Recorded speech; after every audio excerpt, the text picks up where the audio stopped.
ರಾಜಕೀಯ ದೃಷ್ಟಿಯಿಂದ ನೋಡು. ರಮೇಶ್ ಕತ್ತಿ ಜೋಡಿ ಗೋಕಾಕ ಯಾರು ಹೋಗಿರು ರಾಜಕೀಯ ದೃಷ್ಟಿಯಿಂದ ನೋಡಿ. ಬಸವಣ್ಣ ಪುತ್ತಳಾಗ ಮಾಡಿ ಚಪ್ಪಾಳಿ ಕೆಲಸ ಆಗೋದಿಲ್ಲ, ಕೇಳಿ ಬಂದು ಚಪ್ಪಾಳಿ ಬಡದು ಯಾರಿಗೆ ಚಿಮಣ ಕುಣಿಯಾಕಿತ್ತಿಲ್ಲ, ಇಲ್ಲಿ ಯಾವ ಚಿಮಣ ಕುಣಿಯಾಕಿತ್ತಿಲ್ಲ ತಿಳಿಸಿ ಹೇಳಾಕತ್ತಲ್ಲ. ಬಸವಣ್ಣ ಪುತ್ತಳಾಗ ಮಾಡಿ ಹಾಕಕ್ ಹೋದ್ರು, 8 ಗಂಟೆಗೆ ಹೋದ. ಅವನ ಜೋಡಿ ಗೋಕಾಕದವ್ರು ಎಷ್ಟು ಮಂದಿ. ಅಲ್ಲಿಂದ ಲಕ್ಷ್ಮೀ ತಾಯಿ ದರ್ಶನ ತಗೊಳಕ್ ಹೋದ, ಎಷ್ಟು ಗಂಟೆಗೆ ಹೋದ. ಅವನ ಜೋಡಿ ಎಷ್ಟು ಬಂದಿದ್ರು, ಗೋಕಾಕ ಮತ್ತು ಮೂಡ್ಲಿಗಿ ತಾಲೂಕಿನವ್ರು ಎಷ್ಟು ಮಂದಿ.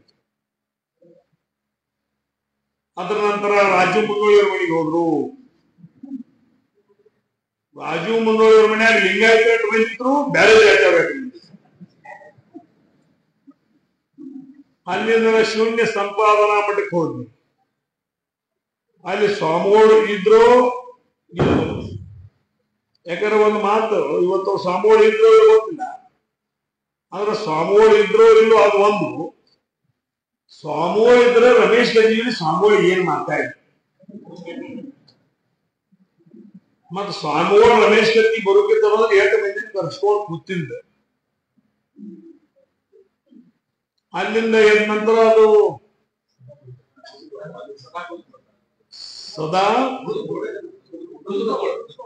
ಬುದುಕುಗೋಳ ಅವ್ರ ಮನೆಗೆ ಹೋದ. ಅಲ್ಲಿ ರಮೇಶ್ ಗದ್ದಿ 8 ಗಂಟೆಗೆ ಹೋದ. ಸದಾ ಏನ್ ಮಾತಾಡಿದ, ರಮೇಶ್ ಕತ್ತಿ ಏನ್ ಮಾತಾಡಿದ. ಅಲ್ಲಿ 8 ಮಂದಿ ಕೂಡ್ರು. ಮತ್ತ ಅವ್ರ ಮನ್ಯಾಗ ಮ್ಯಾಗ ಹೋದ್ರು. ಮತ್ತ ಅಲ್ಲಿ ಒಂದು 10 ಮಿನಿಟ್ ಕೂತು. ಅಲ್ಲಿ ಒಳಗೆ ಏನ್ ಮಾತಾಡಿದ್ರು, ಅವನ ಜೋಡಿ ಫೋಟೋ ಯಾವ ತಕ್ಕೊಂಡ್ರು. ಕೆಟ್ಟ ಮಂದಿ ಬ್ಲಾಕ್ ಅಂಡ್ ವೈಟ್ ತಕೊಂಡ್ರು, 8 ಕಲರ್ ತಕ್ಕೊಂಡ್ರು. ಇದು ಮಾಡ್ಕೊಂಡು ಹೆಂಡತಿ ಮ್ಯಾಗ ಸಂಶಯ ಮಾಡಿದಂಗ.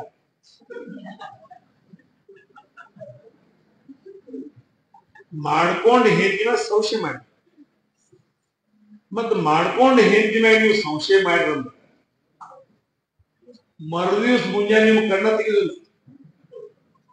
ಯಾಕಂದ್ರೆ 8ರ ಸಂಶಯ ಮಾಡ್ತಿರೋ ಬಾವ ಅಂತೇಳಿ ರಾತ್ರಿ ಅನ್ನದಾಗ ವಿಷಯ ಹಾಕಿ ಹೇಳಿಸ್ಕೊಟ್ರು.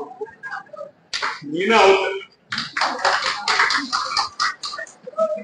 ಇವತ್ತು ಮನುಷ್ಯ ಮನುಷ್ಯನಾಗೆ ಬದುಕಬೇಕು ಹೊರತು ಮೃಗ ಆಗಿ ಬದುಕಬಾರದು. ಮನುಷ್ಯರಾಗಿ ಹುಟ್ಟಿದ್ವಿ, ಮನುಷ್ಯತ್ವ ಇಟ್ಕೊಂಡು ಬದುಕೋದು.